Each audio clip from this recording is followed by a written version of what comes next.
G'day everyone, Jason here. I'm going to start this video by saying something that might cause a little bit of controversy with some of you. And that is that a modern Les Paul Silverburst is better than a vintage Silverburst or an Adam Jones reissue. And I guess you could say that that comment will go against the grain of some guitarists out there who are into vintage guitars or into the Adam Jones reissue. So the guitar I'm going to be reviewing today is this beautiful Les Paul custom Silverburst. It's been hand finished and assembled in Nashville in the custom shop. It's a masterful, tidy, unmodified example of a custom shop build in every aspect. So let's get into it.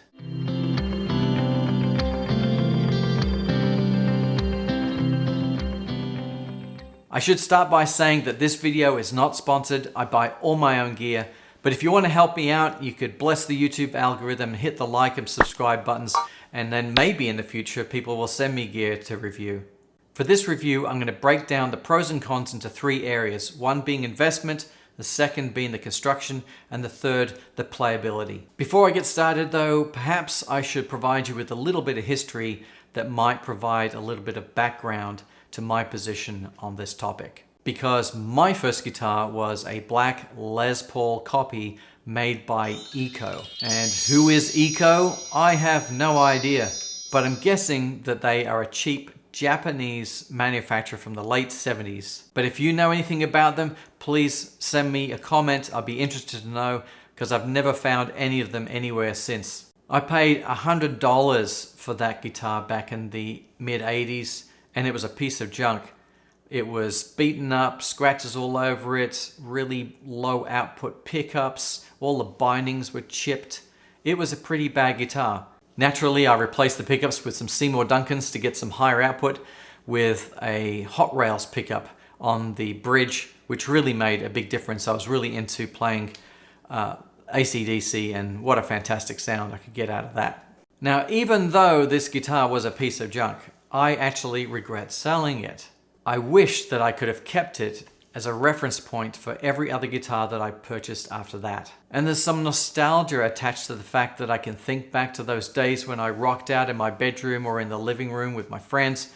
And, I miss that. And when I have that old guitar, it kind of reminds me of those days. But I sold it. So if you still own your first guitar, I recommend that you don't sell it. You're going to want to pick it up when you're 80 years old and say to your grandchildren, look at this thing that I used to play all those years ago.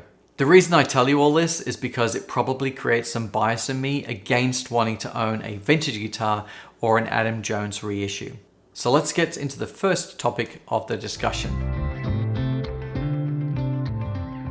Buying a guitar is an investment, and you need to have an investment thesis before you decide to spend your money. What's your budget? Are you buying the guitar as an investment to be able to make some profit from it in future years? Or are you less concerned with the investment and more interested in the ownership experience and the playability? For example, you could buy a used vintage Silverburst and play it for a couple of years or months, and then turn around and sell it again and get your money back or even make a profit. On the other hand, if you're going to buy an Adam Jones reissue, you're buying into nostalgia, which might provide some short-term gain while there's still a lot of hype, but in the long term, we don't really know how those prices are going to hold up. Then on the other hand, if you're going to buy a new modern Les Paul, it loses value as soon as you take it out the box. And it can take decades for it to go up in value. The first Silverburst came out in 1978 and it was not popular at the time. A lot of the guitars that were built back then and into the 80s have aged, and the clear coat lacquer combined with the silver underneath has created this greenish tint which some people find very appealing. Now those guitars go for about $8,000. And they're also very hard to find in good condition. Now, one thing you should probably learn about me is I'm a little bit of a clean freak, and I don't like the idea of playing a guitar with somebody else's blood, sweat, and tears all over it. I don't want a guitar that's all beaten up. I'm sure it tells a story, but it wouldn't be my story. I don't want a guitar that's been worn in by somebody else. I think that I'm the one that should be wearing the guitar in. It should be my story. Well, of course, it's a completely different story if you're buying a famous person's guitar because there's all that nostalgia around it and you're buying a piece of history. I mean, yeah, I would love to own some famous person's guitar for that reason. But if a vintage guitar belongs to some random dude in some random band in some random town, then I'm not interested in owning that because that guitar would be imprinted with the history and experiences of that player, not with my experiences. And I think that's just a waste of money. Okay, so let's talk about the Adam Jones version of the Les Paul that the custom shop put together to replicate his Silverburst. Adam Jones is a 4-time Grammy Award-winning multi-platinum guitarist from the band Tool. He's super talented, sonically creative and innovative, and just amazing. Gibson's version of his guitar has that aged lacquer to create that antique Silverburst finish. It has an ebony neck, a reverse mounted custom bucker on the neck pickup, and the bridge pickup has been replaced by high output Seymour Duncan that has a lot of punch to it, custom windings, I believe. And then of course it has an optional accessory. You can attach the convex mirror to the headstock, just like Adam did. So what's my take on this one? Well, I think you should buy it if you're a huge Adam Jones fan because you're going to get into that nostalgia. But for me, not so much. I think the guitar is massively overpriced at $10,000 from Gibson. Not that you can buy one directly from Gibson anymore. You have to go privately or to a dealer and pay at least $16,000 for one today. So why would you pay that kind of money for a replica? Clearly, it's a supply and demand issue. There's very few that have been built, and the few that have been built have been snapped up very quickly, and it's driven the price up, mostly on the speculation that they will continue to add value and people can flip them and make some money. But in my opinion, I think it's a sucker's purchase right now. No one knows where the price of those guitars are going to be in 10 to 20 years. You might be able to get your money back, they might go up, but why spend so much money on a guitar? I guess you have to ask yourself the question on whether you think that the second-hand value of those Adam Jones guitars is going to go up over the next 10 to 20 years. And if you believe it is and you're buying a guitar for the investment only, then go ahead, get one. But if you're going to buy a guitar to play and enjoy, then why spend so much money on something so expensive when you can have the same thing for a lot less? I'm saying this because I made a similar mistake myself about 15 years ago. I bought this Fender Strat. It's a signature series modeled after Eric Clapton's Blackie. It's a very nice guitar, but I could get the same guitar for a lot less. I just thought that it would be kind of cool to get something that Eric Clapton spec'd out, you know, with his blocked tremolo, the pickups that he chose, and the radius on the neck that he liked. But I could have bought the same guitar for a lot less, and it wouldn't have changed my playing experience over the last 15 years at all. And I don't think that the resale value of this has gone anywhere anyway. So why spend so much money on an Adam Jones reissue?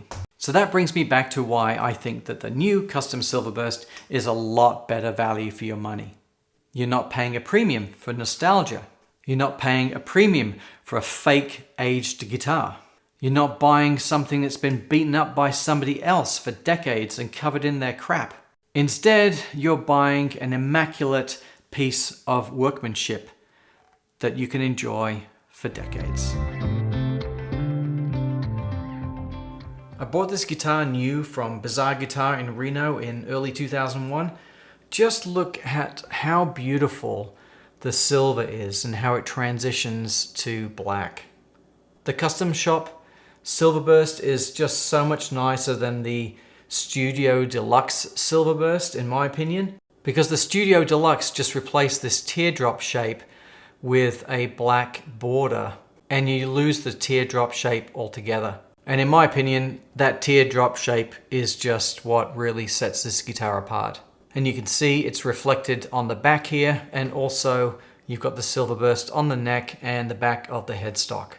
The body of the guitar is made of mahogany with a 2-piece maple top, and I weighed it myself at 10.4 pounds, which is actually heavier than what the website spec is of 9.6 pounds, and I'm not sure why that is. It has a 12-inch ebony fingerboard, not to be confused with a lot of Gibsons that have the Richlight fingerboard, which they started using around 2010. Here's a close-up of the ebony fingerboard. You can see the wood grain here. I wouldn't want to buy a custom shop guitar with Richlight. It just goes against the reason for getting a custom shop build, in my opinion. And then we have the mother of pearl block inlays, which look fantastic in the light. See how it changes color right there? Looks so good. And then we have the 22 jumbo frets, which are perfectly finished. Just take a look at how those edges are so nicely rolled off and formed with the binding. It's just fantastic. Great detail, which is what I'd expect from a custom shop build. Here's the rest of the binding on the neck and up to the body. Looks like there's a little bit of polish left over there that needs to be buffed out. Then as we travel up the neck and we make our way to the nut, it's quite consistent. And this nut here is made of corian. I doubt that anyone could really prove that there's any difference tonally between a corian nut and the bone nut. I think corian has a more consistent density across the material compared to bone, but at these dimensions I think the difference is probably imperceptible. I mean, the object of the nut and the bridge at either end of the strings is to strongly anchor the strings so that all of the wave energy stays in the strings and is not absorbed by the nut. And I've heard some people complain that Gibson never cuts corian nuts properly, leading to tuning issues. But let's take a look closer here to see whether or not we think that they've been cut correctly. The theory goes that the depth of the nut channels should be half the thickness of the string. And these look pretty good. You can see there's some dark material in the groove there on the E string, and that's from the graphite that my guitar tech put in there. I think that the E string looks a little shallow, but the A string and the D string and the G string and the others above it look about right. I think probably the E string is, the high E string is cut a little too deep if we're following that rule of cutting it half as deep as the string itself. So unless you're a perfectionist, you'd probably say this was adequate. At the head, we've got the signature truss rod cover and the mother of pearl inlay. Excuse all the fingerprints on here. I changed the strings and I guess I didn't do a good enough job of wiping it down. Flipping over the back of the head, we have the serial number stamped on the top and Grover kidney tuners. Moving back down the neck, we see the Gibson custom logo, and we can take a look at how the neck is secured to the body. Here's another angle of that as we zoom in a little bit and look at that joint. I think that looks pretty good. I can't even tell where the joint is. So while we're here, let's have a look at the binding on the back of the body, especially at the joint and those tight curves. As we zoom in here, it looks pretty good. As we get closer and closer though, we can see there's a slight bit of misalignment, but seriously, if you are looking back from a little bit more of a distance, you just can't tell. It looks really good, but as you zoom in, you can see it's not quite aligned. And the curves are quite amazing to get that kind of a curve along here. It's a little bit scratched up at the top here, probably when it was being buffed out, took a little bit of the black off. And you can see a little bit of the wood here. So it's not perfect. Again, you have to look really close to see that, because from far away or just sitting back a little bit, you can't tell at all. Here's another close-up of the Silverburst color and how it graduates into the black. It's just amazing how they can get this sort of finish. Here's the switch cover plate, which looks fantastic. It's nicely engraved, made of metal. The custom engraving here for the Gibson logo looks stunning. So now I'm going to show something which bothers me a little bit, and it's this electronics cover plate. And you can see the tolerance around this plate to the body is very tight all the way around, except when you get closer into the corner here, the bottom left, and the gap is wide enough that I can actually stick my pick in it. And this is a 1mm Dunlop pick. So there you go, see? And I mean, I think the reason it's like that is so that once you take the screws out, you can lift the plate up more easily. But a lot of other guitars don't have that gap. They're able to lift out the switch plate without having to have this dirty old gap around one corner to leverage it out. So I'm surprised they haven't come up with a better method to make that more accessible. Flipping the guitar back over again, let's take a look at the bridge. There's nothing quite as satisfying as seeing a Gibson stop bar tailpiece. Although, you know, my guitar tech wrapped the tailpiece with the strings. He did a over-the-top wrapping of the strings instead of going through the tailpiece. And I'm not sure why he chose to do that when I gave him the guitar with the strings mounted this way. And I'm sure there's a lot of opinions out there on whether or not to top wrap. Some of the greatest guitarists top wrap their guitar strings, like Mark Bolan, Ace Frehley, Jimmy Page, and even Gibson advertised it themselves in one of their catalogs. I believe it was 1956. And the theory goes that screwing the tailpiece down tight to the body, as far as it can go, you're effectively clamping the string down further, and that will increase the sustain by keeping as much as that vibrational energy into the string. As you can see here, because I didn't top wrap them, I've mounted the bridge up a little higher to reduce the angle going over the bridge. So the theory goes that increasing the length of the string by top wrapping them makes bending the string easier because there's more tension in the string. If you think that increased tension and easier string bending is counterintuitive, I hear you on that one, but because with a string that's under high tension, you don't need to bend the string quite as far to increase the pitch. But, you know, as you can see, I changed it to go back through the tailpiece because, number one, I don't want to damage this beautiful glossy finish on top of the tailpiece. And two, the string by length would only actually be 2% longer when top wrapped. And I don't think that that's going to be enough to notice a difference in playability.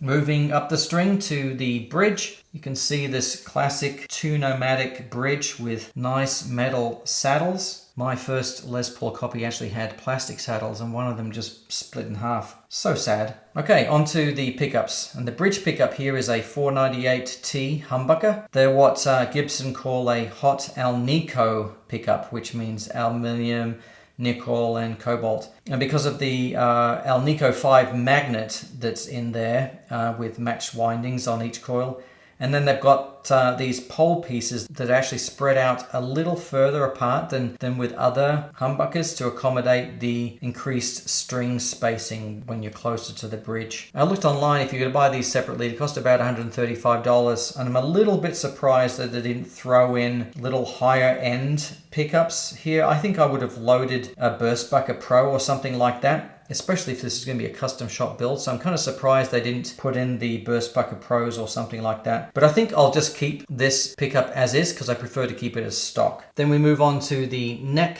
pickup. This one is the 490R humbucker, which has the Alnico 2 magnet in there. So it's a little smoother, little less gain, and a more creamy tone. Again, I think we could have put a Burstbucker Pro in there, but maybe not for this position because I kind of like a lower gain pickup on the front because I do prefer something a bit more smooth and creamy and not quite as punchy. Now, I adjusted the lighting here just a little bit because I realized some of the overhead lights I was using had an amber glow to them, and I really want to show you just how silver this looks in the right kind of light.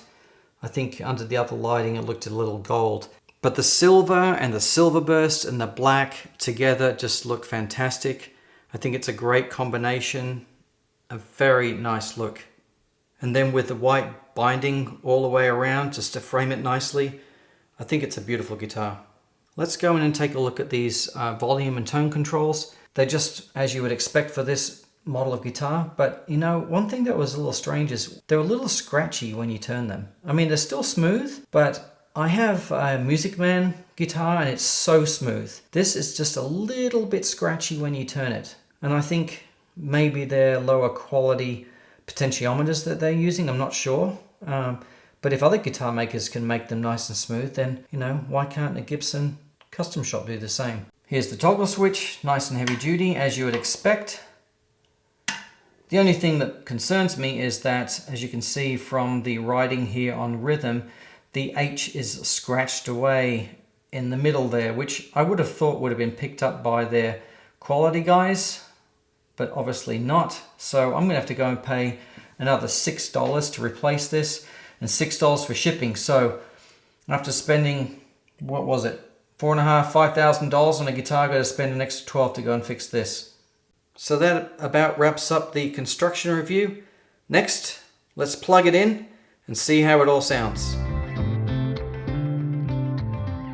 So let's now get into the playability and tone of this Silverburst. I'm going to play a few different phrases using different pickup positions and different tone settings, so you can hear the difference between each. I'm running the guitar directly into a Rev D20, which is a tube amp, and a 12-inch cabinet. I don't have any effects in the chain, this is just directly into the amp, and I'm going to keep the tone controls on the amplifier to the midpoint position, and starting off with no extra drive, and then once I get through some of the clean tones, I'll crank up the drive so you can hear the distorted tone. I've mic'd up the speaker with a Shure SM57 and then just running straight into the audio gear. So no processing whatsoever, so you can tell the difference between the tones.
So that brings me to the end of this review for the Les Paul Custom Silverburst. It's a beautifully made guitar with a fantastic paint job, and I love the tones that I get from these pickups. The bridge pickup has a lot of gain, which is fantastic if you want to overdrive the front of the amplifier to break it up a little, or dial it back if you want a cleaner tone. And the front pickup is very mellow. It's very nice and warm, and playing around with the tone controls and adjusting some of the other EQ, I get a really nice clean sound out of it. Thanks for watching this review. I'd love to get your feedback in the comments below.